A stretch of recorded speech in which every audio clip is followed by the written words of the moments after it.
கடந்த பொது தேர்தலை பொறுத்த மட்டிலே நான் சுயேட்சையாக போட்டியிட்டாலும் அக்குணையுடைய அரசு சார்பற்ற நிறுவனங்கள் அதே போன்று பொதுமக்களுடைய ஒரு பெரிய ஒரு தேவை இருந்தது.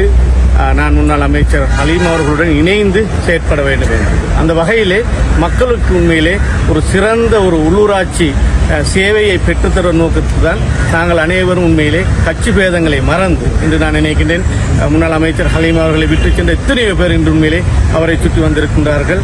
அந்த வகையிலே அக்குணையை பொறுத்த மட்டிலே நாங்கள் நிச்சயமாக ஐக்கிய மக்கள் சக்தி மூலமாக இந்த மக்களுடைய எதிர்பார்ப்புகளை நிறைவேற்றக்கூடிய ஒரு உள்ளூராட்சி மன்றத்தை நாங்கள் நிறுவித்தரத்தான் இன்று நாங்கள் ஒன்று சேர்ந்திருக்கிறோம். அக்குணையை பொறுத்த மட்டிலே மிக தெளிவாக நான் சொல்லிக் கொள்கின்றேன். இன்று அக்குணை மக்களுடைய எதிர்பார்ப்பானது நிச்சயமாக ஒரு சிறந்த சேவையை வழங்கக்கூடிய அந்த உறுப்பினர்களை உள்வாங்கிய ஒரு பிரதேச சபை அமைய வேண்டும் என்ற வகையிலே அண்ணல் அமைச்சர் ஹலீம் அவர்களுடைய தலைமையில் ஒரு வீடியோக்களை மிஸ் பண்ணாமல் பார்க்க இன்றே ஷார்ட் நியூஸ் யூடியூப் சேனலை சப்ஸ்கிரைப் பண்ணுங்கள்.